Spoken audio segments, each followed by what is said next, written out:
morning, everyone, and welcome to CVHP News. I'm Sonora Scott. It's Tuesday, January 21st. Let's get to your news around town. Well, can you believe it? We are just 9 days away from the San Angelo Stock Show and Rodeo. It's a sure sign that it's getting close when the dirt goes in the Foster Communications Coliseum. It takes thousands of workers and volunteers throughout the coming weeks to make the rodeo run smoothly. Quite a bit of work that goes on in here.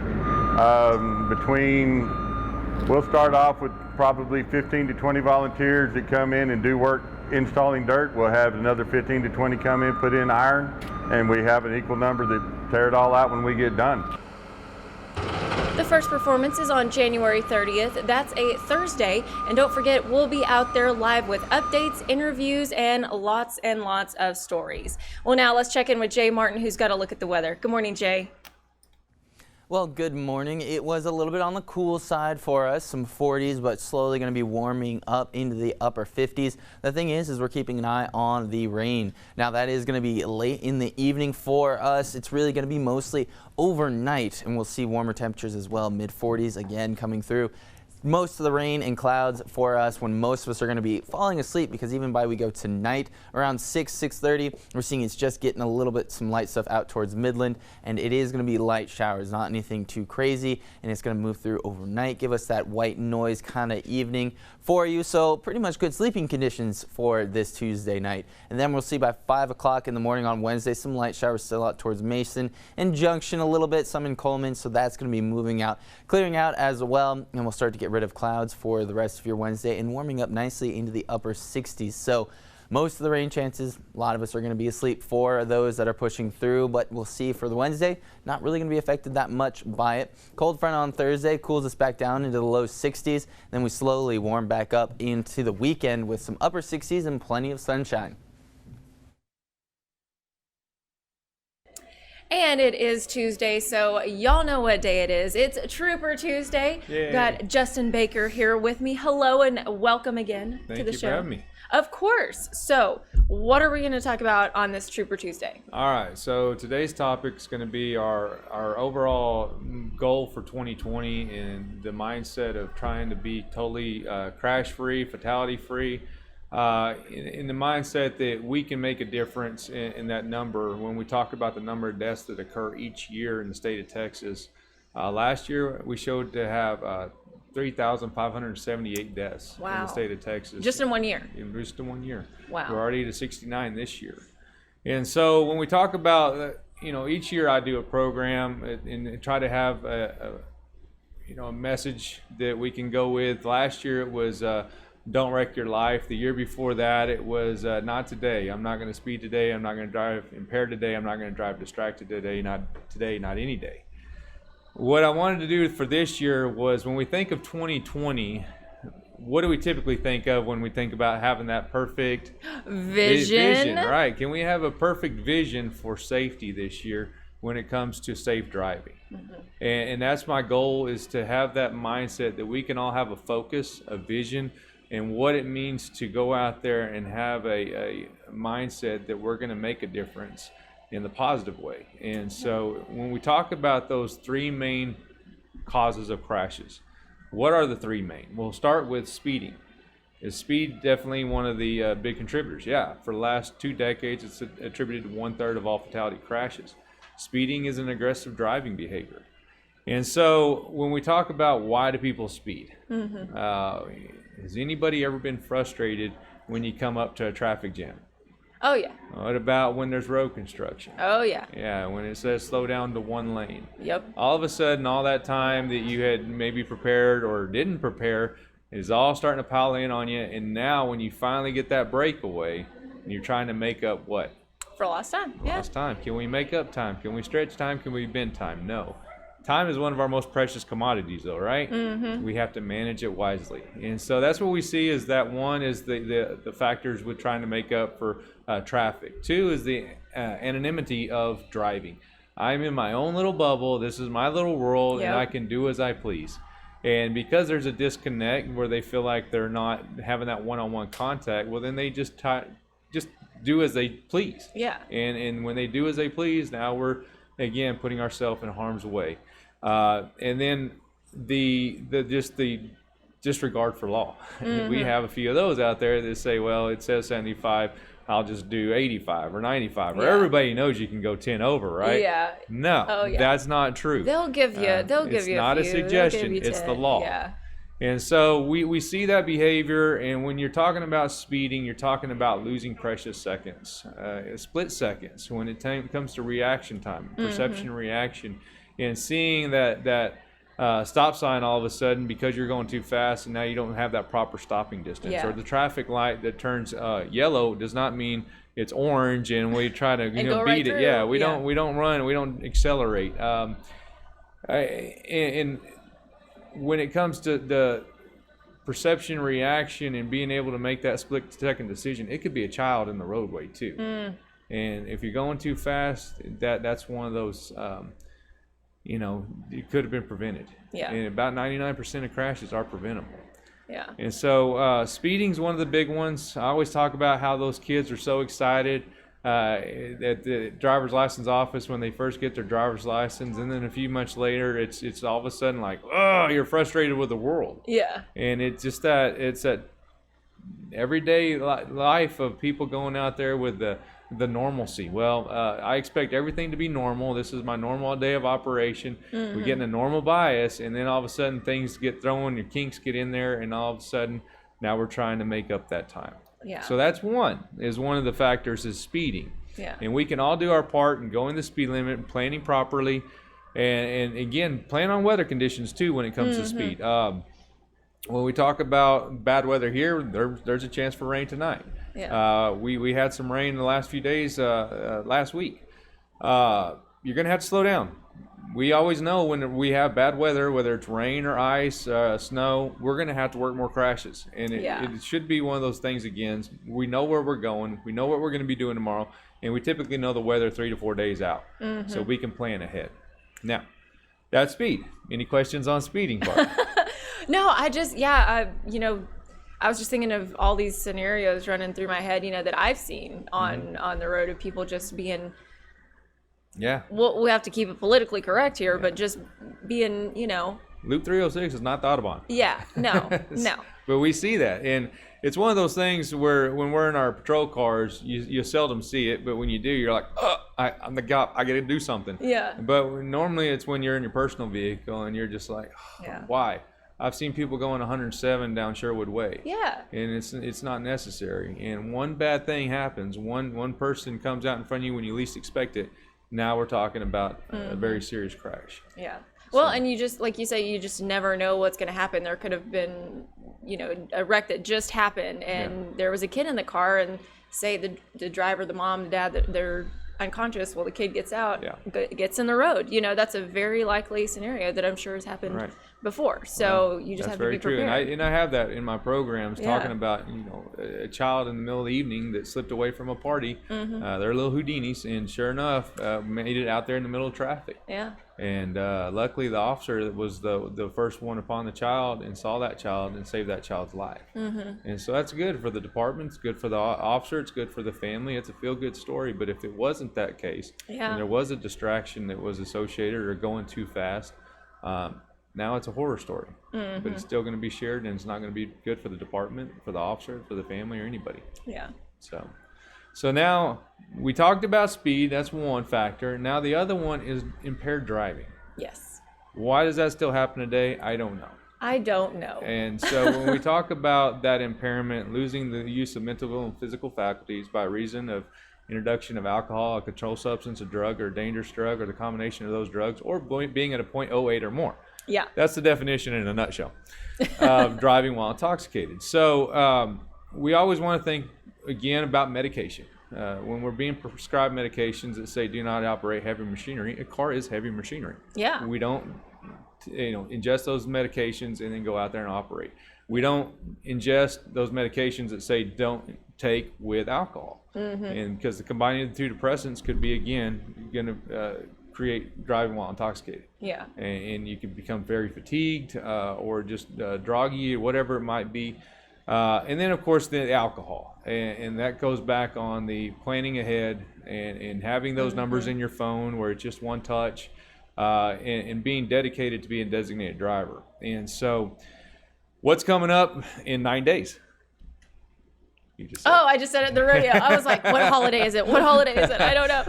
the rodeo. Yes. And so I've been here for 15 years, and we know that when the rodeo season comes around, is there alcohol consumption at the rodeo?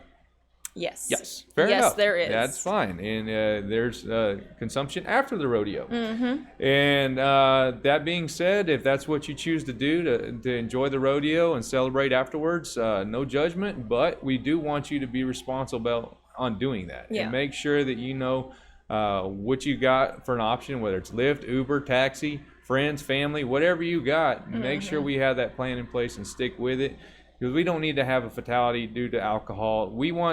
What I would like to see as a goal for the whole month of February is that our troopers are going out there every evening, stopping 30 cars a day, Yeah. and going out there and not one intoxicated driver.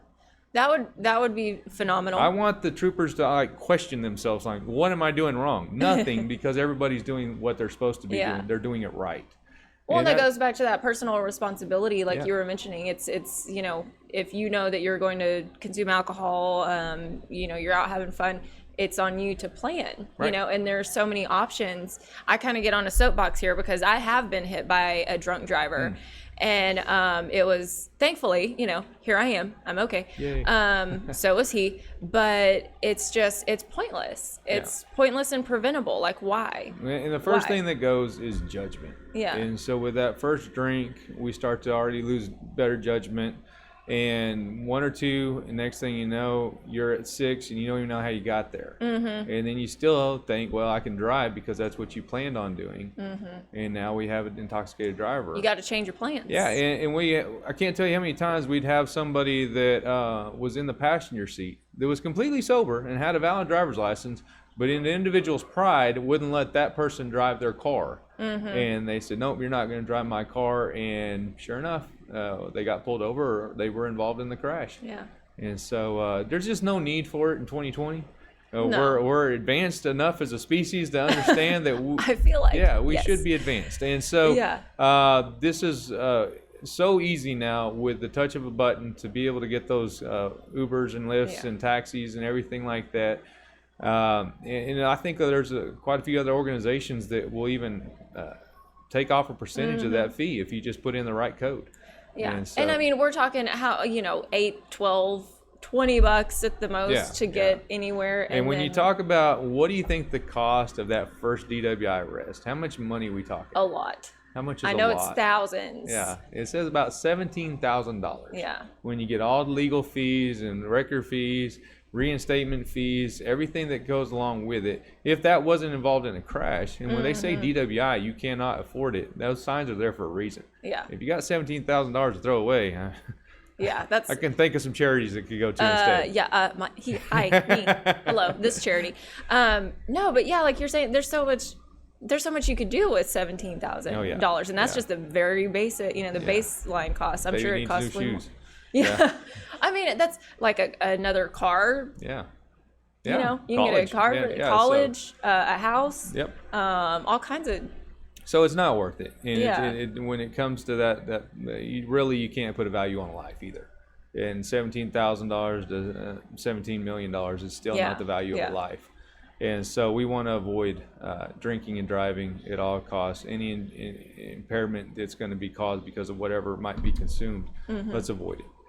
So that's another vision that we can have, and it's okay to have a perfect vision when it comes to that for 2020. Well, and I just can we just take a little bit of time, because a lot of times y'all are the ones who have to make that contact with the family member. You're the one who has to say, hey, I'm sorry, but your loved one is dead. They got killed. When you talk about 3,578 times last year, and when you talk about doing a death notification, and when you go to that door, whether it's early hours of the morning or late in the evening, wherever it might be, and they see you walk in instead of that loved one they expect, and they already have that fear in their eyes, knowing something's happened, and you have to tell them, hey, I'm sorry, but the one you expected to walk through the door tonight's not going to be there. Yeah. And it's not that they did something wrong, it's that the other person was impaired, distracted, crossed the center stripe, and hit your loved one head on and killed them instantly. Yeah. I'm so sorry for your loss. And even beyond that, when you have to look back there behind them and see 2 kids, and you have to tell them that you're going to have to get somebody here to watch those kids so you can be taken to wherever you need to go to identify that loved one. There's no good side to this. Yeah. You don't want to be the officer having to give that news. You don't want to be the one told that your loved one's no longer with you, and you don't want to be the one that causes that pain for somebody else. Yeah. And yet 3,578 times. We average 10 deaths per day for the last 3 years in the state of Texas. We're already at, averaging over 3 a day this year. Already, and it's January 21st. So driving is definitely something that we can have a vision of perfection. And there's no reason we can't. With the technology and the information, the knowledge we all have, responsibility is just part of everyday life now. And we need to take that responsibility seriously. Yeah, So definitely. So, and then the last factor, of course, is always the distracted driving. Yeah. How many times, instead of playing slug bug now, let's travel down the loop or anywhere in San Angelo, and every time you see somebody on their phone texting and driving, or looking at their phone and driving, let's play the game slug bug. Exactly. Phone slap, whatever you want to call it. Slap your neighbor, somebody's on the phone. Yeah. And it again, when we talk about 23 times more likely to be involved in a crash when you're texting and driving, where alcohol being a 0.10 is 21 times more likely. So it's more dangerous than impaired driving. And we talk about the 3 main distractions is the visual, the cognitive, and the manual, where we're not looking at the road anymore. We're not thinking about our driving anymore, what we're supposed to be doing, and are not operating the vehicles designed to be operated with our hands on the wheel. And so we see those distractions every day with whether it's Snapchat, Facebook, Instagram, Twitter, texting, or just emailing, whatever it might be. The fear of missing out, FOMO, and the desire to be plugged in is what we see those people doing every day. Instead of just waiting a few more minutes, getting the car to a complete stop, and then you looking at the device. Yeah. But passengers can be a distraction as well. Those passengers that will be on their phone, like, they're laughing at something. Check this out. Yeah. That's a distraction as well. And so they're just again on so many levels of those split seconds that you needed, where we see the pictures of the cars smashed into the school bus, and it might have been that car was stopped just like they were supposed to be, but the other car behind them wasn't. And now we're talking about somebody getting crushed in between.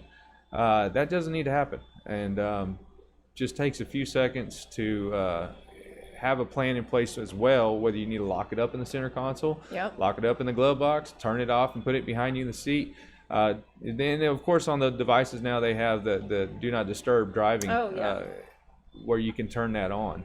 And so whatever you got to do to take away the temptation is what it comes down to. Tell your friends that you're texting, like, hey, I'm driving, don't text me. Yeah, and it's really neat. I had a Harley that would tell them, hey, riding, can't talk right now. And so and respect that, and if you know they're going somewhere and you know it's going to take a certain amount of time, then let them call you when they get there.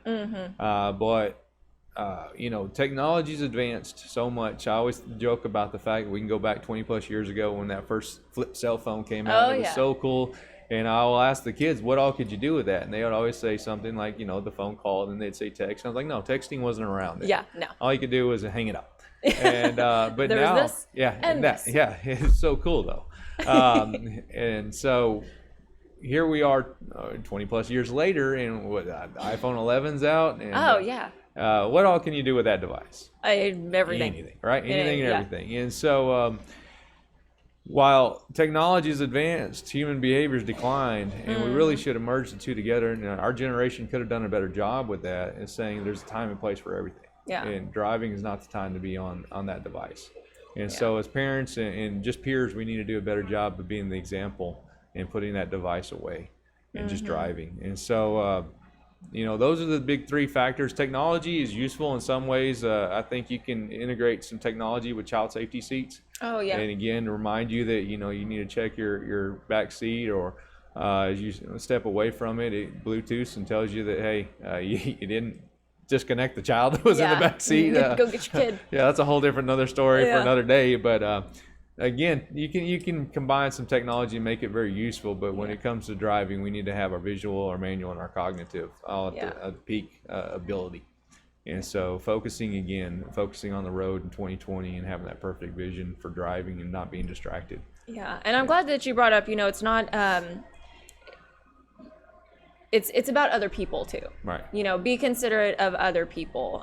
You may feel confident, oh, I can text and drive all day long. Well, no, you can't, you shouldn't. But, Right. There's other people on the road, and maybe like those new drivers who just got their license. Yes. They're going a little bit slower, they're a little bit, more afraid, and just watch out for them, Well, because they're trying to do, and Great point. their reaction time might not be, so. Yeah. Well, we don't want to have that normal bias that, well, I do this all the time, so I Yeah. can still do this while I'm driving. No. Our generation, my generation, older than me generation, we learned how to drive first, and then cell phones came along. Yeah. I'm not that old, but you get the idea. All right. So He's not that old. But the younger generation have learned how to use the cell phone first and Mm-hmm. then learn to drive. And so that normal bias and that normalcy of that I do this all the time, so Yeah. I'm sure I can still do that, is far from the truth. Yeah. Our eyes and the way we're created is the ability to see vision at our typical speeds. We're not typically running at 60 miles per hour like a Yeah. cheetah would be, Yeah. and the cheetah's eyes are able to react quickly and see everything. We're not like that. So when we're going 75 miles per hour, it becomes a very important focus matter to stay in tune with what you're doing instead of all these other distractions and then trying to have that sudden response. We're not going to be able to respond that quickly, Yeah. especially with distractions. Yeah. Well, I mean, just do a little test. Have a friend like throw something at you and try to. Just go through the grocery store Yeah. with your shopping basket and fill it up a good bit, and then try to text and maneuver and see Yeah. how many times you run into the aisles. Exactly. And knock some produce off. Yeah. Instead of going out there on the highway and doing it and killing somebody. Exactly. And so it's an easier test, but you're going to see, again, you're going to have problems operating. You're going to run into somebody that, there can only be 5 people in there, and inevitably they'll run into each other eventually. Yep. If they're distracted. And so it's a very simple mindset of little challenges that you'll see are complicated. How many times have you seen the videos with people just trying to walk through the mall? Oh yeah, and they And splash. hit the Yeah, so it's sad, and even the pedestrians are at the point with Pokemon and Pokemon Go or whatever it is.